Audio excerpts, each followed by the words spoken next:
Okay, ಈಗ bill ಸಾಗಿಸಿದ ಧನ್ಯವಾದ. ಈಗ 69ರಲ್ಲಿ ಸುನಿಲ್ ಒಬ್ರು ಮಾತಾಡ್ಲಿಕ್ಕಿದೆ. ಇನ್ಮೇಲೆ ಈ ತರ ಇಷ್ಟೊಂದು ಬಿಲ್ ತಗೊಂಡ್ರೆ ನಮ್ ಕೈಲಿ ಮಾಡಕ್ಕಾಗಲ್ಲ ಅಧ್ಯಕ್ಷರೇ.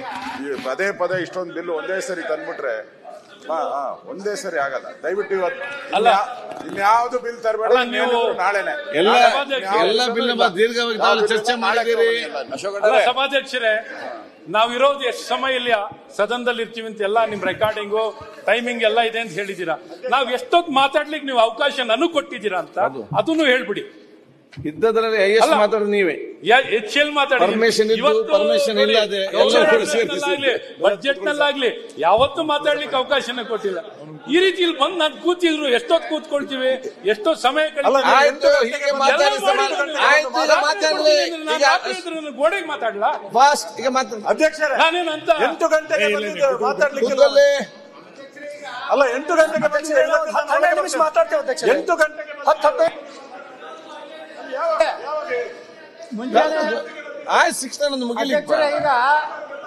ಎಲ್ಲರಿಗೂ ಕೊಡ್ತೇವೆ. ನಾವು ಮುಂಜಾನೆ 8:30 ಗಂಟೆಗೆ ಅಲ್ಲ ಸಭಾಧ್ಯಕ್ಷರೇ ರೂಮ್ ನಂಬರ್ ಎಲ್ಲಿ 8:30 ಗಂಟೆ ಆಯ್ತು ಸುರೇಶ್ ಒಳ್ಳೆ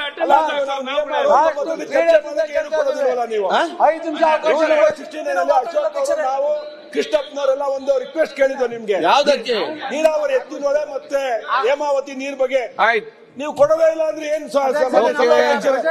ಕಡಲೆ ಬರೋದು ನಾವು ಸರಿ ಇಲ್ಲ ಆತರ ಆಗ್ಬಿಟ್ಟಿದೆ ನಮ್ಗೆ. ಅವಕಾಶ ಮಾಡಿಕೊಡ್ಬೇಕು. ಬಜೆಟ್ ಅಲ್ಲಿ ಮಾತಾಡಿದ್ದೀರಿ, ರಾಜ್ಯ ಒಂದನೇ ಮಾತಾಡಿದ್ದೀರಿ, ಬೇರೆ ನಿಮ್ಮ ಕಾಲಿಗರಿಸಿ ಮಾತಾಡಿದ್ರಿ. ಅಧ್ಯಕ್ಷರೇ, ಈಗ ಬಜೆಟ್ ಯಾವಾಗ ಕೊಡ್ತೀರಿ ಅಂತ ಹೇಳ್ರಿ ಸ್ವಲ್ಪ. ಇಲ್ಲ ನಮ್ಗೆ ಟೈಮ್ ಇಲ್ಲಕಂದ್ರೆ ನಾವು ಅದೇ ಟೈಮ್ ಮಾಡಿ ಹೋಗ್ಬಿಡ್ತೀವಿ. ಒಂದ್ ವಾರ ಎಕ್ಸ್ಟೆಂಡ್ ಮಾಡಿ ಬೇಡ, ಇನ್ನ ಕೊಟ್ರೆ ಕೊಡಿ, ಇಲ್ಲದ್ರೆ ಬೆಳಗ್ಗೆ ಕೊಡಿ. ಓಕೆ, ಈಗ ಅದನ್ನ ಸುನಿಲ್ ಮಾತಾಡ್ತಾರಲ್ಲಿ ಮಾತಾಡ್ರಿ. ಸುನಿಲ್ ಮಾತಾಡ್ಲಿ ಸರ್, ನಮ್ಮ ಸಮಯ ನಮ್ದು ಏನು ಕ್ಲಾರಿಫೈ ಮಾಡ್ರಿ ಬಜೆಟ್. ನಿಮ್ಗೆ ಅಧಿವೇಶನ ಮುಗಿಯುವ ಮುಂಚೆ ಎಲ್ಲರಿಗೆ ಮಾತಾಡ್ಲಿಕ್ಕೆ ಅವಕಾಶ ಕೊಡ್ತೇನೆ. ಬೆಳಗಿನ ಕೊಟ್ಬಿಡಿ ಸರ್. ಈಗಲೇ ಕೊಡಿ. ಅಲ್ಲಿ ಬಿಲ್ ಪಾಸ್ ಆಗ್ಬೇಕು, ಇಲ್ಲಿ ರೆಸೊಲ್ಯೂಷನ್ ಆಗ್ಬೇಕು, ಅವ್ರು 16 ಮಾತಾಡಬೇಕು, ಫಸ್ಟ್ ಟೈಮ್ಗೆ ಕೊಡ್ಬೇಕು. ಆಗ್ತದಾ? ಈಗ ಬೆಳಗ್ಗೆ ಕೊಡಿ. ಅಧ್ಯಕ್ಷರೇ, ನೀವೇನ್ ಹೇಳಿದ್ರಿ ಊಟದ ನಂತರ ಕೊಡ್ತೀನಿ ಅಂದ್ರಿ. ನಮ್ಗೆ ಗೊತ್ತಿದಲ್ಲ ಏನಾಗ್ತದೆ ಅಂತ ಇಲ್ಲಿ. ಇಲ್ಲ ಯಾವಾಗ ಅನ್ನೋದು ಹೇಳ್ರಿ. ಈಗ ಬಿಲ್ ನಂದ, ಬಿಲ್ ನಿಮ್ದು, ನಿಮ್ಗೆ ಬೇಕಾಗಿ ಮಾಡಿದಲ್ವಾ? ಬಿಲ್ ನಿಮ್ಗೆ ಬೇಕಾಗಿ ಪಾಸ್ ಮಾಡಿದ, ನಮ್ಗೆ ಬೇಕಾಗಿ ಪಾಸ್ ಮಾಡಿದ. ನ್ಯೂಸ್ ಫಸ್ಟ್ ನಿರ್ಭೀತಿಯಿಂದ ನಿಮ್ಮ ಪರವಾಗಿ.